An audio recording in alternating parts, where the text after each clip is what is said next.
Estás escuchando El Segundo Mensajero, el podcast que ahorita se me ocurre algo que sea gracioso.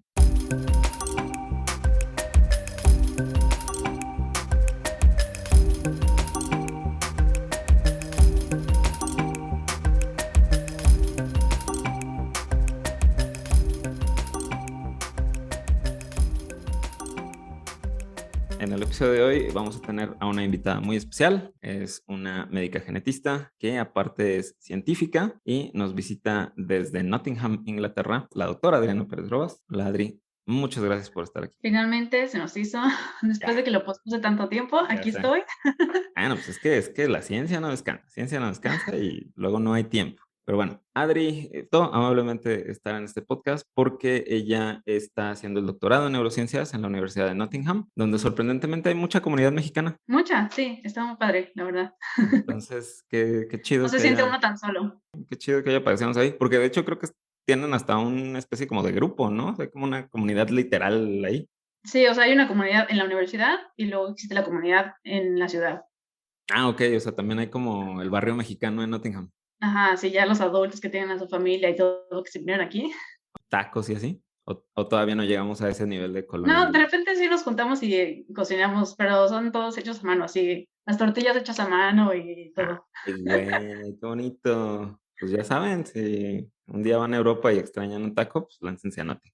Exacto. Pues bueno, Adri está haciendo su posgrado en neurociencias y el enfoque de la investigación de Adriana es precisamente enfermedades neurodegenerativas. Entonces, Adri, si pudieras explicarnos así como for dummies, ¿a qué nos referimos cuando hablamos de una enfermedad neurodegenerativa? Las enfermedades neurodegenerativas, aquellas que afectan el sistema nervioso, tanto el central como el periférico, es decir, en el cerebro, las neuronas y esto, y periférico, digamos, más conocido como los nervios. Y bueno, surgen debido a procesos degenerativos en las células neuronales que conllevan a la muerte de estas células y por ende a la pérdida de las conexiones neuronales. Entonces se afectan pues todos los procesos que suceden en el sistema nervioso y los síntomas, digamos, como se presentan, ya sea afectaciones cognitivas, es decir, pérdida de alteración en la memoria,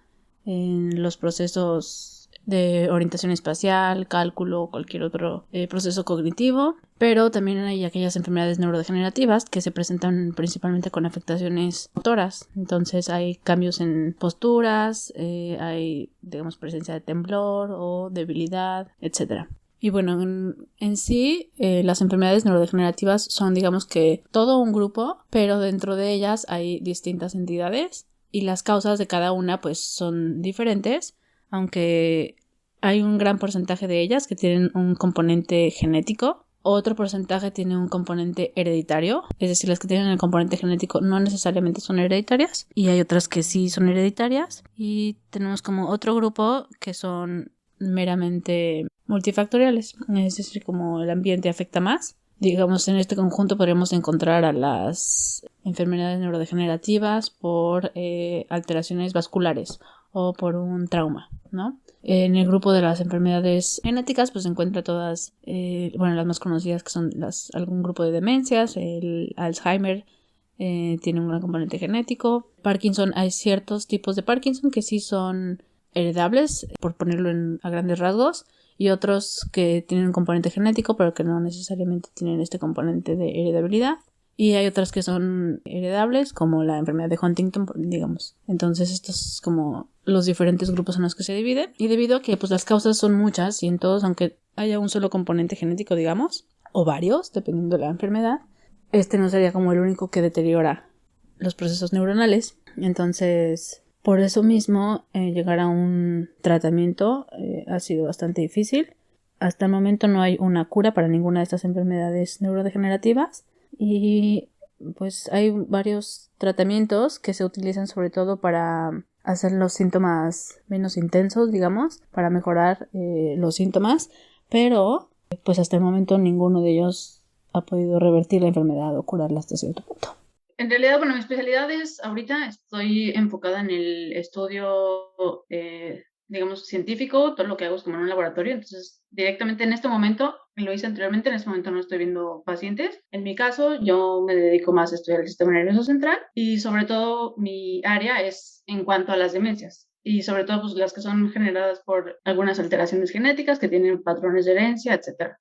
Que justamente creo que la demencia es como, o sea, a lo mejor no lo tenemos como conscientemente, Ujú. la mayoría de las personas, pero creo que la demencia es justamente como el ejemplo que todos tenemos de cuando el sistema nervioso se va perdiendo, por así decirlo, o vamos, ahora sí que ese cerebro que a lo mejor no lo tenemos tan presente, bien dicen que nadie sabe lo que tiene hasta que lo pierde, y entonces la demencia, o también le llaman el deterioro neurocognitivo, pues creo que el Exacto. ejemplo más claro es el Alzheimer, Ujú. la enfermedad de Alzheimer, que justamente por eso siento que estamos como tan, como que tenemos tan conectado esa idea de que cuando tengo una enfermedad en la que voy perdiendo la función del cerebro, la memoria es el primer Sí. trancazo, ¿no? Entonces, el asunto aquí sería, ¿qué es lo que se sabe o qué es lo que tú estás estudiando acerca de por qué perdemos esa función del cerebro? No es que haya una sola causa, pero finalmente es la muerte la muerte neuronal, que empieza con la pérdida de las conexiones neuronales, conocemos como la sinapsis, Ujú. y ese es el principal mecanismo por el que se forman las memorias o por el que emitimos todos los juicios y toda la capacidad que tiene nuestro cerebro de funcionar. Entonces, hay diferentes mecanismos, digamos, que dependen de la causa de la enfermedad, pero cualquiera de estos mecanismos llevan a la última consecuencia, que es la pérdida de las sinapsis y la pérdida de las neuronas o la muerte neuronal. Entonces, de acuerdo a cómo vayan progresando, se pueden empezar, y todo eso depende de dónde sea la pérdida de estas neuronas en cuanto en el cerebro. Si Ujú. es como ganglios basales o en la corteza frontal, etcétera, donde vaya siendo, van a ser los síntomas con los que vaya iniciando un paciente. Y si finalmente pues, se va a dispersar por todo el cerebro, es como la última consecuencia. Y bueno, ahí ya tenemos alteraciones de todas las funciones, pero depende de dónde vaya empezando, esos son los principales síntomas que vamos a tener, ya sea pérdida del lenguaje, pérdida del juicio o pérdida de la memoria, que es como lo que más se relaciona con el deterioro cognitivo. Entonces, pues las causas hay muchos y por eso hay muchos tipos de demencias. La demencia más bien sí sería como el signo, pero no es una causa. Entonces, pues si es por ejemplo, por enfermedad de Parkinson, bueno, empieza por el deterioro de las funciones motoras, pero eventualmente también va a llevar a demencia. Es por otra causa diferente a la de Parkinson, pero también va a generar demencia. Otras enfermedades neurodegenerativas, como la enfermedad de Huntington, también va a generar la demencia frontotemporal. Entonces, todas estas tienen causas distintas, tanto genéticas como multifactoriales, pero la consecuencia es finalmente la misma.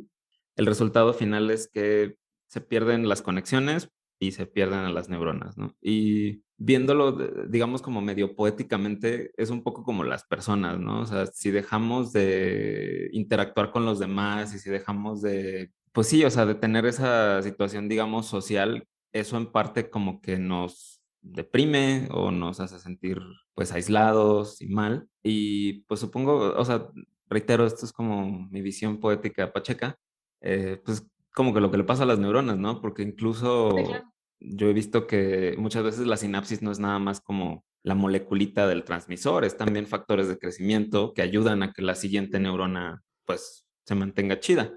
Y justamente hablando de esto, del aislamiento, pues a ti te tocó la pandemia estando allá Sí.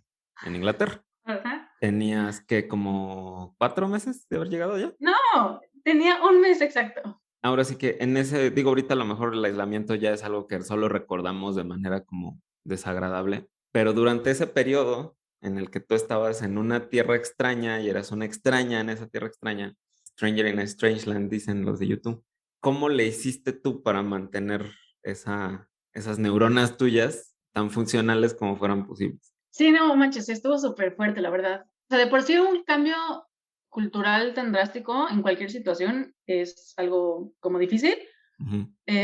Para empezar un evento en mi vida también nuevo, como es estudiar un doctorado, obviamente también es algo como muy, no difícil, o sea, pero es algo challenging. Ajá. Ay, perdonen que de repente hablen algunas No, está bien, palabritas. está bien, está bien. Ahí le ponemos el traductor de Google en la edición. O sea, todas esas cosas por sí mismas son como un poco pesadas, ¿no? Ujú, claro. Y el hecho de que me ha tocado en un país diferente, en un idioma diferente al que estoy como acostumbrada, y una etapa de mi vida con el doctorado diferente, y sola, porque pues llegué aquí sin conocer a nadie, y después encima es el aislamiento donde no puedes ni siquiera salir a convivir, entonces no hay ni oportunidad de hacer nuevos amigos, de hacer relaciones, de hacer nada, entonces estás realmente solo en un lugar desconocido porque nunca había estado aquí, la cultura es diferente, no sé cómo funciona nada. La verdad sí fue bastante pesado, pero no sé, te hace como cuestionar muchas cosas y es como un encuentro forzoso con tu soledad, que la verdad está padre. Ok. Sí, o sea, si tienes como la fuerza, no quiero decir mental, pero en el estado psicológico necesario para sobrevivirlo, porque pues a veces si tenemos estados de depresión o así, pues está muy cañón, pero la verdad es que estuve bastante bien y pues me enfoqué mucho en bailar en mi cuarto. Tenía una vista increíble desde mi ventana, entonces todo el tiempo veía el día, la noche, así todo cambiar. Ay, qué chido. Me podía dedicar horas a ver las estrellas y la luna, que en la Ciudad de México no podía verlas nunca, entonces ahí podía ver todas las estrellas, escuchar los pajaritos, me encantó. ¿Qué se sintió Y respirar aire que no exacto, tiene popó? exacto. Y la verdad es que mi ventana estaba hacia un callejón, así que todo el tiempo era así, silencio delicioso, que Ujú. tampoco tenía en la Ciudad de México. Entonces ni siquiera de mis pensamientos podía escapar en ese momento. Y pues bastante bien, pude retomar dibujar, que ya tenía mucho rato sin hacer, entonces Ok. también me gustó.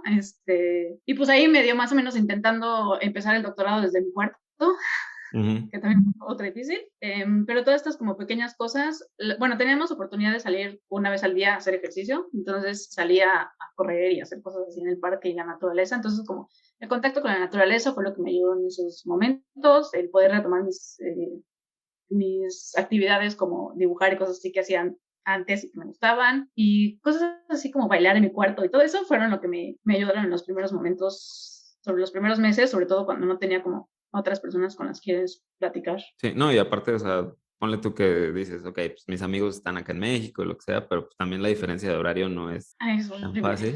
Digo, por algo nos tardamos tanto en lograr esto. Sí. Y creo que es algo que incluso, ahora sí que ligándolo con lo que estamos platicando, hasta donde tengo entendido, se ha visto que el hacer ejercicio y el tener como actividad física, como que se ha demostrado que es favorable precisamente para evitar que perdamos estas conexiones y entre las neuronas y que eventualmente lleguemos a la demencia. Claro. Pero digo, eso es algo que yo he visto por ahí, pero no sé si, por ejemplo, si en tu universidad tengan como una línea de investigación al respecto o hayan como les hayan dicho o tú hayas encontrado en tus artículos cuando estás investigando así de, 7 de cada 10 dicen que el ejercicio es chido para prevenir esto. O sea, bueno, no, yo no, seguramente hay, la verdad es que no conozco directamente a alguien que trabaje en esas líneas de investigación en mi universidad, pero seguramente hay porque hay toda un área especializada como en la medicina del ejercicio y en relación con las neurociencias, entonces de que sí hay.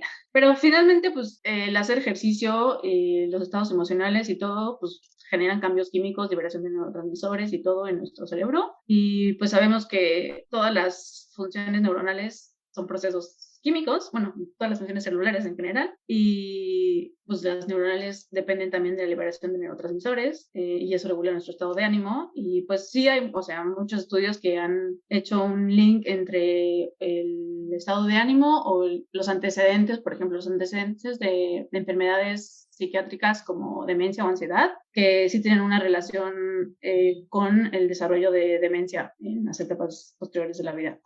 Entonces, pues se sabe que pues, sí, los estados de ánimo, se relacionan con este deterioro cognitivo.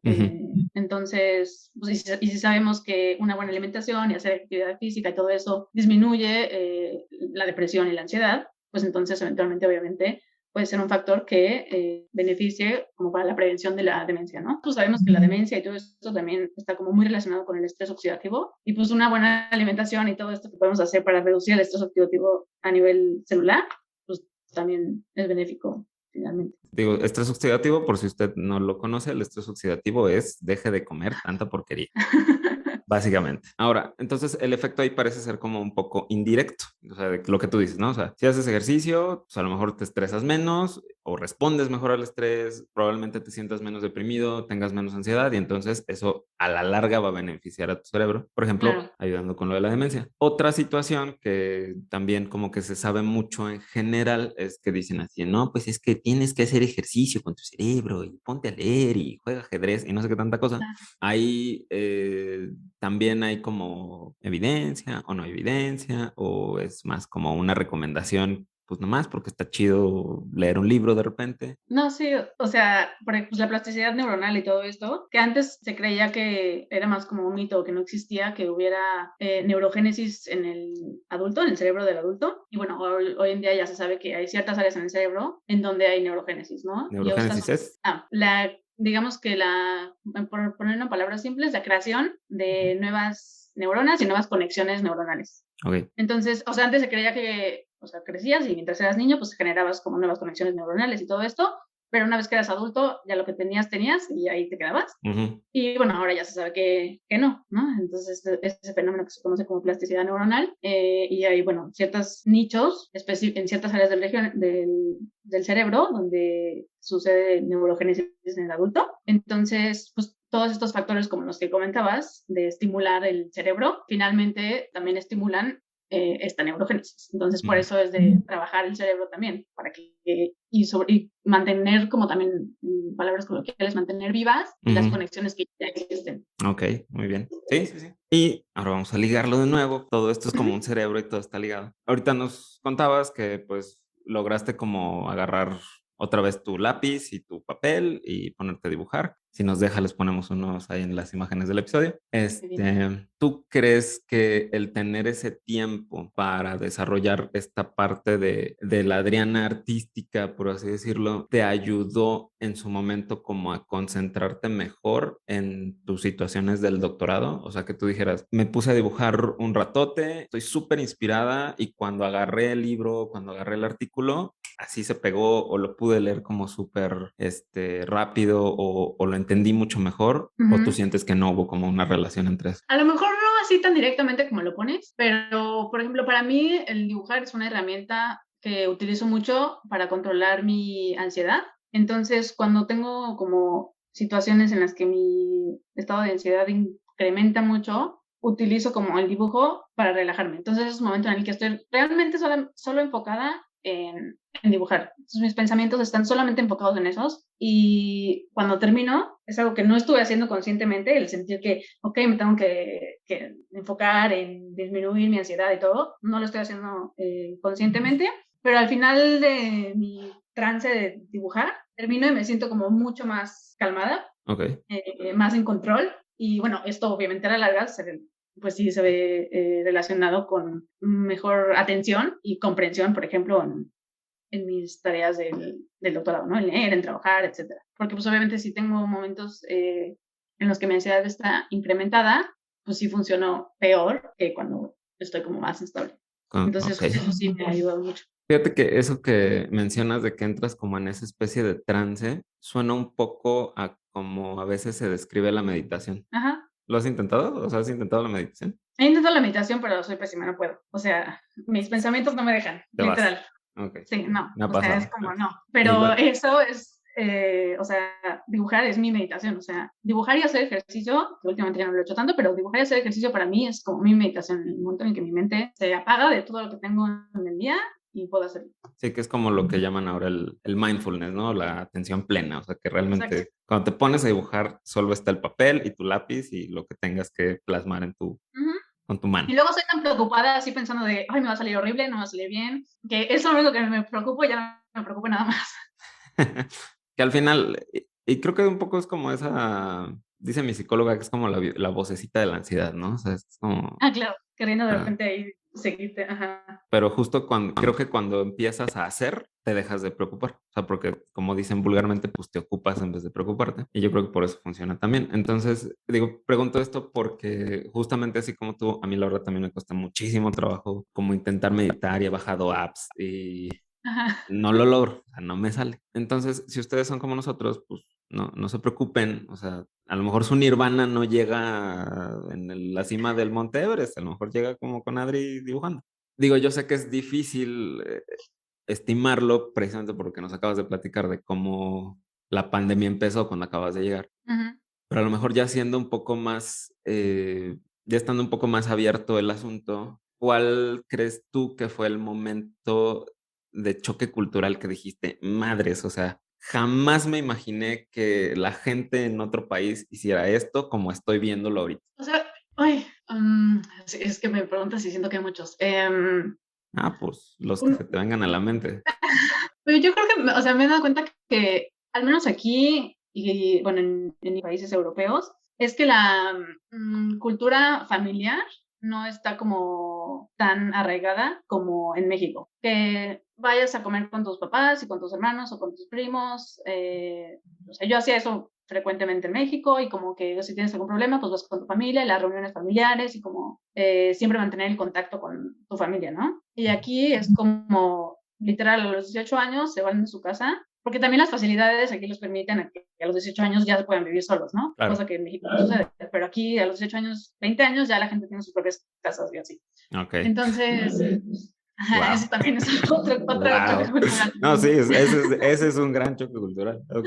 Ah, Pero, exacto, a los 18 años salen de su casa y de que ven a sus papás en Navidad y en su cumpleaños. Y ya. O sea, como que son muy individualistas. Esa es como una de las cosas que como que me llamó la atención. Sobre todo, pues yo estando tan lejos, extrañando a mi familia y viendo que la gente nunca ve a su familia. Es como de, ajá. "Oh". Entonces, ¿qué? ¿Cómo que no le has llamado a tu madre? Exacto. Y luego otra cosa que vi mucho es que, digo, seguramente también pasa en algunas partes de México, pero aquí los adolescentes así toman alcohol como si fuera el último día de su vida, siempre así pues, como si no pudieran volver a tomar, entonces el día que salen están así a morir, no tienen control. Ok. Sí, a los 15 años los ves así a todos a punto de ahí arrastrándose en la calle, así, pero a todos, o sea, no hay como un Wow. control. Ajá, y lo hacen así desde que tienen esa edad. Entonces, eso Ujú. también es como de, ok, puede ser que te haya pasado una vez de repente, ¿no? Que no hayas tenido control en alguna peda, pero que sea así de todas las salidas, eso también me llamó mucho la atención. Ujú. O sea, te sales de tu casa a los 18 años cuando sigues siendo un adolescente. O sea, Claro, claro que en la primera oportunidad que tengas de ponerte hasta el queque, probablemente lo vas a hacer, a sí. menos que realmente no te guste o lo que sea. Pero ahora, antes de seguir en el siguiente choque, mi pregunta es si siempre es así. O sea, si ya son gente de 25, 30 años y siguen poniéndose hasta el chorizo. Yo creo que sí, sí, muchos, ¿eh? Wow, qué Sí. aguante. O sea, yo dejé de beber precisamente porque ya no lo tolero. O sea, tomarme más de 2 cervezas es como, No, quiero ya sé. despertar mal mañana. No, no quiero. Sí, exacto, tienes mucho que meditar si tienes que hacerlo. Obviamente la comida, por supuesto, que al menos, por ejemplo, en Alemania, que estuve también unos meses antes de venir acá y aquí, es como súper insípida, como que no les importa, es como de, o sea, si piensas así como un platillo típico, es como ni hay, o sea, el fish and Ajá, chips, que nada más es pescado empanizado con papas a la francesa, es como, y ya es su único platillo, ¿no? Entonces, como ok. que la comida, como que no le ponen tanta En las importancia. cosas de anguila, ¿no?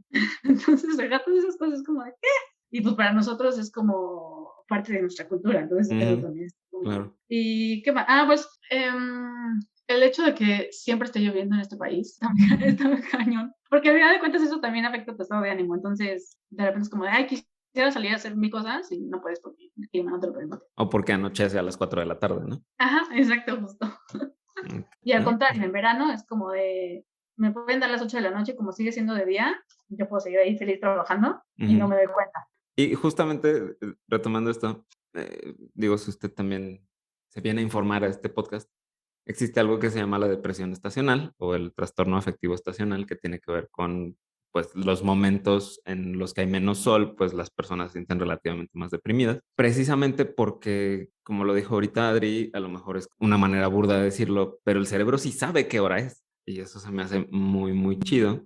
Y no sé si a ti te ha pasado, o sea, a lo mejor en algún punto de la vida que tú digas, híjole, es que me estoy dando cuenta que cuando es invierno me siento menos de ánimo o cosas así. Es súper real. Y hasta escuchas a la gente hablar de ellos y cuando se empieza a acercar finales de otoño, digamos, empieza el invierno. Por ejemplo, mi asesora dice, ay, ya empieza la época horrible donde todo el tiempo estamos deprimidos y es real, o sea, ves y parece película, sí, parece caricatura, pero ves a la gente caminando Y ya no las ves sonriendo, es como de van marchando a su casa, ¿sabes? Así en Wow. invierno.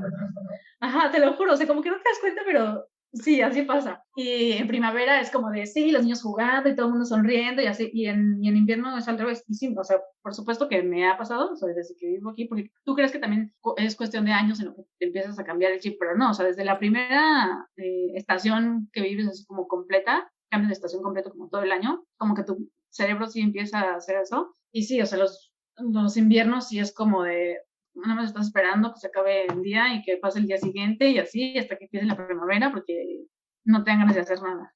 Bien, entonces vamos a pasar al tema controversial. Mujeres en la ciencia, tecnología, ingeniería y matemáticas, el STEM. Ujú. ¿Cómo has percibido, si es que lo has percibido, el cambio de la percepción de una mujer que se está dedicando a la ciencia, de cuando entraste a la carrera a Ajá. ahorita que estás en una situación de academia, las neurociencias en otro país? Pues si mi memoria me funciona bien, en mis inicios en la carrera de medicina, la gran mayoría, por ejemplo, al menos la gran mayoría de mis profesores eran varones. Eso es como que así el primer recuerdo que tengo. En mi generación, la verdad es que no sé bien a qué se debía, pero empezamos, éramos más mujeres estudiando medicina, en mi año al menos, que hombres. Era más o menos como 60-40, pero todos los que estaban en los cargos altos eran en ese entonces varones.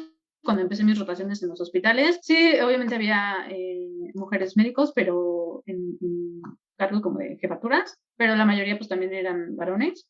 Y bueno, sobre todo cuando hice mi residencia, incluso también ahí, en los jefes que teníamos, pues la mayoría eran también varones, ¿no? Entonces, pues sí, como que había estado moldeado por el género masculino. Y ahora estando aquí, yo no lo he vivido tanto porque mi asesora es como muy en pro de modificar esta inequidad. Entonces, ella, pues bueno, fue pionera, digamos, mujer en su área, mientras ella estaba estudiando, pues también estaba rodeada de jefes masculinos y como que siempre vio esta desigualdad y creció con esta idea de cuando ella tuviera su propio laboratorio, se iba a encargar como de impulsar a las mujeres en STEM. Obviamente o sea, no lo hace como de, no, si eres varón no te voy a considerar, pero sí dándole prioridad a las mujeres en estas áreas. Y entonces, pues ahorita en mi laboratorio, donde estoy, somos, bueno, mi asesora es nuestra única jefa, y somos tres mujeres y un varón.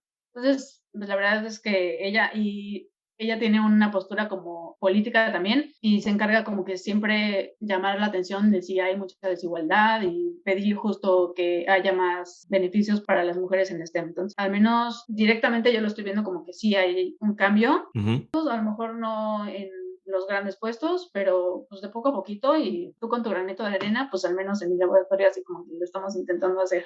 Digo, no sé realmente si haya estadística, pero yo creo que al menos en área de la salud estoy casi seguro que la balanza ya está completamente invertida, o sea, ya son muchas más mujeres trabajando en área de salud y siento que como en todo, pues hay cierta resistencia al cambio, ¿no? Sí. Y creo que justo, digo, por las situaciones que están pasando últimamente, los tendedores de denuncias, situaciones así, justamente te vas dando cuenta de eso, o sea, te vas dando cuenta de que sí está ocurriendo el cambio y que hay como ciertas personas o individuos que como que se resisten, o sea, a lo mejor no es porque tengan algo en contra de eso. Yo siempre he pensado que es un poco, o sea, no digo que haya malas personas, sí, claro que hay gente bien de la ñonga, pero yo pienso que en parte es como el miedo, ¿sabes? Y es como el verte cuestionado. Y digo, yo en el laboratorio en el que estoy trabajando también tengo puras compañeras mujeres. De ahí salió esa pregunta porque ellas teniendo como un rango de edad un poco más grande, pues ves cómo va cambiando la cosa con la época. Uh-huh. Y entonces dices, ok, pues sí va avanzando. A lo mejor no, como tú dices, o sea, no con la velocidad que uno quisiera, o que ustedes quisieran, pero va avanzando. Como lo que dicen, ¿no? O sea, que la representación es muy importante. O sea, el ver a alguien hacer algo que tú quieres te inspira Sí. y dices, a huevo, Yo sí también puedo. puedo. Ajá. Y entonces, ¿cuál fue para ti esa? Digo, a lo mejor no fue como tal alguien que viste en Nottingham o lo que sea, pero ¿cuál fue para ti esa como persona o esas personas, tú dijiste, no manches, yo quiero llegar ahí a donde están ellos, o quiero llegar a hacer esto? ¿Cuál fue esa como motivación o esa inspiración? ¿Pero mujeres te refieres? Lo que sea. Digo, si son mujeres, pues más chido. Híjole, no sé. Yo creo que Es que todo eso va muy atrás. Ujú. Así como la primera persona que me guió hacia el camino de estudiar la mente de una manera como más científica fue mi profesor de psicología de tercer año de la prepa. Tenía una manera como súper mágica de explicar, pero al mismo tiempo bien cínica. Entonces dije, "Ay, pues yo, o sea, qué más interesante que conocer la mente". Entonces, esa fue como la primera persona. Y de hecho fue por lo que empecé a estudiar psicología, que fue como mi primer camino en esta área. Después, pues ya ahí en psicología, tuve un profesor que era médico y él nos daba la materia de neurología en la carrera de psicología. Él fue el que me desvió. Ok, Dije, ay, o sea, su perspectiva y lo que él nos explicaba era todo pues mucho más científico, de forma objetiva, no tan subjetiva como puede llegar a ser la psicología, más objetiva en cuanto a los procesos neuronales y químicos y todo, ¿no? Entonces dije, pues yo eso es lo que quiero saber, o sea, sí me encanta la mente, pero quiero saber bien como por qué sucede esto, cómo y así, ¿no? Así claro. a raíz. Y entonces dije, bueno, pues voy a hacer medicina. Y fue ahí que me cambié de carrera y empecé a estudiar medicina. Por Ok, eso digo eso que no así tuve durante sabía. muchas etapas. Ajá. Después, en mi primer semestre de medicina, tuve una profesora, Tomasini, de embriología, maravillosa. Ahí fue cuando empezó mi camino hacia la genética. Tuve Mm, embriología y dije, wow, esto está cañón, o sea, porque no nada más, o sea, era en biología era como ciertos genes se tienen que prender en cierto momento para que se pueda desarrollar el producto de esta forma y así, ¡ah! ¿Cómo que Cañón. todo está programado? Ajá, exacto. Y si esto no se prende bien aquí, ya se cambió por completo en esta cierta etapa de la gestación. Y entonces en biología dije, wow. Y después, el siguiente semestre, tuve genética con la doctora Espuru, excelente profesora. La verdad es que súper estricta, pero nos daba todo lo que necesitábamos saber. Y dije, wow, cuánto conocimiento. Es genética, o sea, es la raíz de todo lo que voy a estudiar el resto de medicina. O sea, porque puedo estudiar la fisiología, puedo estudiar anatomía, pero al final de cuentas la fisiología y la anatomía vienen de los genes también. Claro. Lo primero, o sea, lo último, ¿sabes?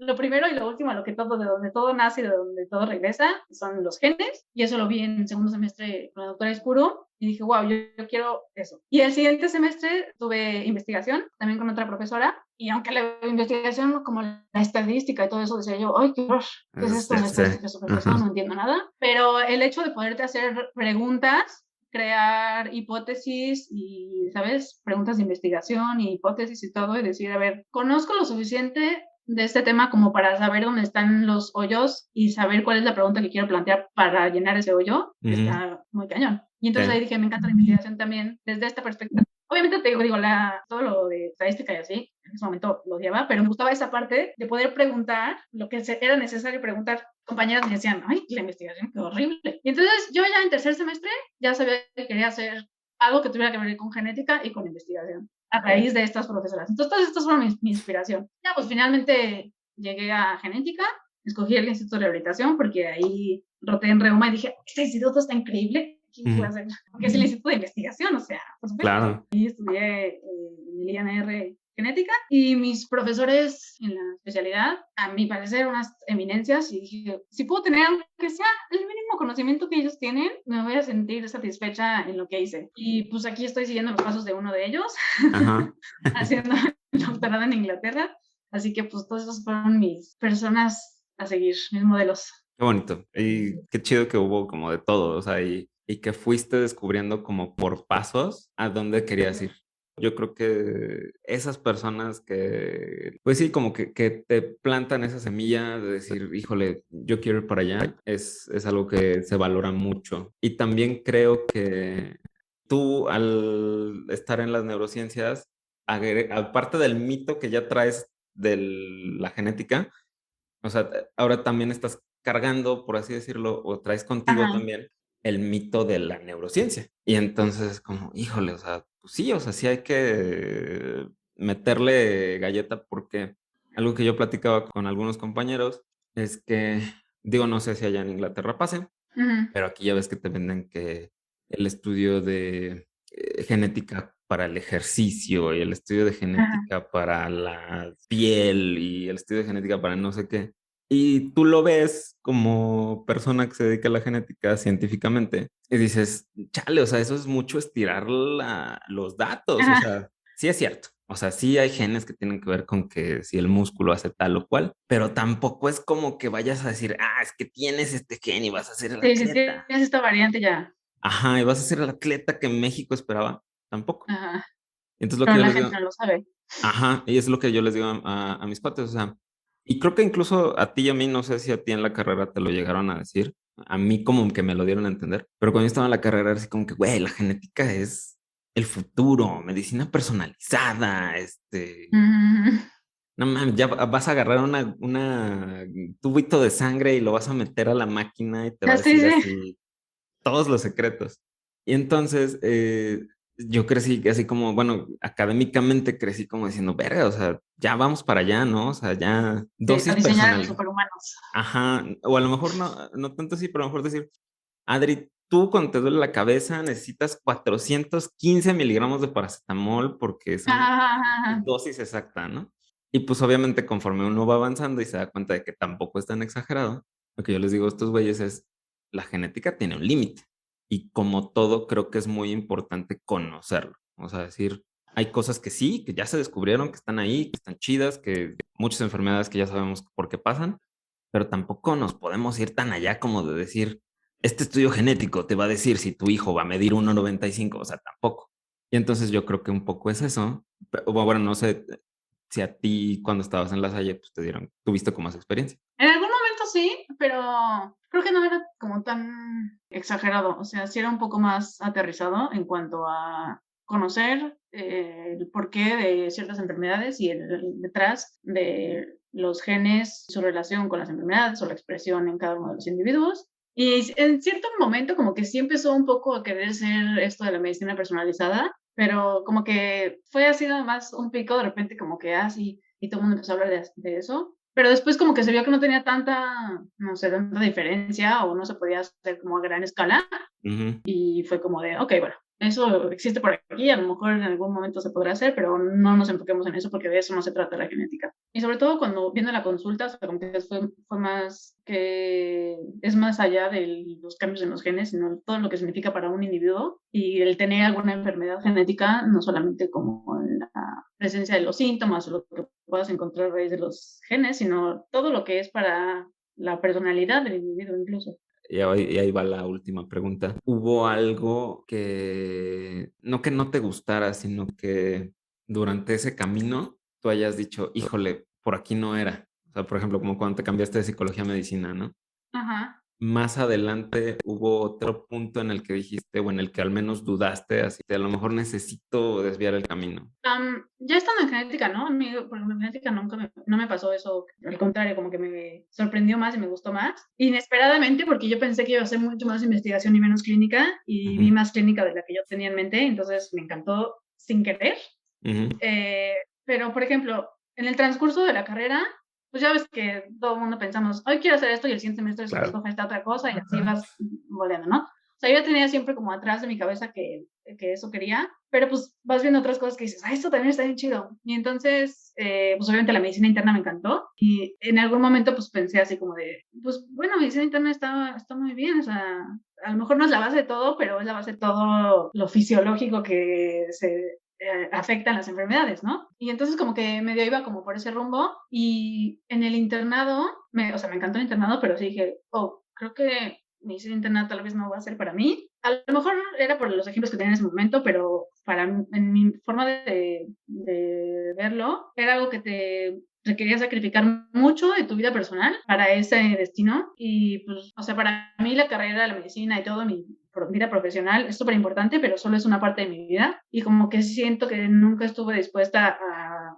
sacrificar otras cosas de mi vida personal para complementarlas con lo profesional. Entonces ahí sí como que dije, está muy chido y todo, pero tal vez no es para mí. Y fue como que regresé entonces a la genética. Que creo que eso es bien importante. O sea, yo creo que sí existe en medicina como esa cultura de ser un poco como workaholic y como estar muy, muy metido siempre en tu chamba. O sea, completamente válido quien sea intensivista y le encanta estar salvando realmente vidas en una terapia Innecesarios. intensiva, claro, y claro que se necesitan. Pero creo que eso es algo muy importante que en cierto modo te lo inculcan o te meten ese pensamiento cuando estás en la carrera. Es como Sí. tú eres doctor todo el tiempo, toda la vida.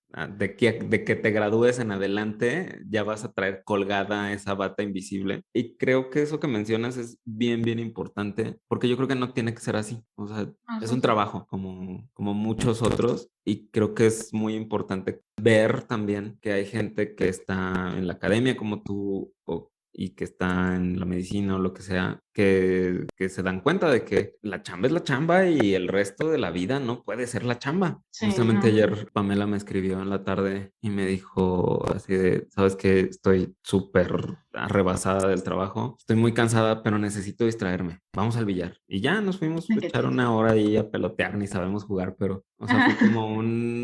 como un decir, ya, o sea, necesito sacarlo porque, y digo, cerrando el círculo, porque finalmente eso es estrés y ese estrés le va a dar en la torre al cerebro a la larga. Claro, Entonces creo que una parte de este mensaje que Adri está dando tal vez sin querer es que cuiden su vida personal, por porque supuesto. cuidar su vida personal es cuidar su cerebro. Pues muchísimas gracias, Adri. Te agradezco mucho tu tiempo Ni y nada. un gusto verte y escucharte Gracias a ti por invitarme. cuando quieras. Y pues no sé si quieras platicarnos un poco algo más, si nos das permiso de enseñar tus dibujos en el Instagram, uno Sí, que te claro. guste. Si tengas por ahí como algún enlace o alguna situación como para que veamos qué es lo que hace tu universidad y qué haces tú en tu unidad de investigación, o sea, como para que Ujú. conozcamos más el rollo de tu doctorado. Sí, claro. De hecho, o sea, tengo una de las asociaciones del hospital donde estoy, financia una parte de mi doctorado y me da una beca. Ujú. Y es el grupo de neurociencias del hospital. Entonces, pues ahí tenemos como, ay, ¿cómo se dice? Advertised, ¿Como anunciado? anunciado, es la línea de investigación en la que tenemos mi asesora y yo. Ahí la tengo en mi Instagram y te la paso. Para que conozcan un poco más de esta área de neurociencias de la Universidad de Nottingham. Mi estudio, que es un poquito más de lo que hablábamos justo de el ambiente y la modificación de los genes, porque lo que estoy haciendo yo es las modificaciones epigenéticas Oh. en el RNA. Entonces es un poquito más de lo que habíamos tocado, que es como todo esto ambiental y todo que modifica la expresión de los genes. Entonces ahí lo pueden leer ya más con calma. Y muy probablemente esto salga como tal vez un día después de tu cumpleaños, entonces pues también ahí aprovechan para felicitar a Adri, que cumpleaños el 20 de marzo. Y pues Sí, muchísimas gracias, Adri. Y pues que estés muy bien, sigue creciendo y sigue pasándotela chido mientras creces. Y pues bueno, ya sabes que acá tienes a la banda apoyándote. muchas gracias. Gracias, Miguel. Mientras tanto, pues como siempre, cuídense mucho y sigan pensando en grande. Adiós. Saludos.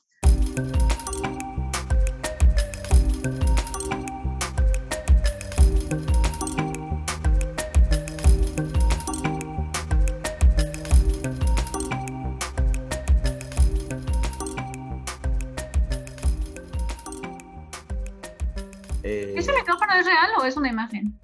no, es mío, es el mío. Oh, Es wow. mi micro. Qué profesional.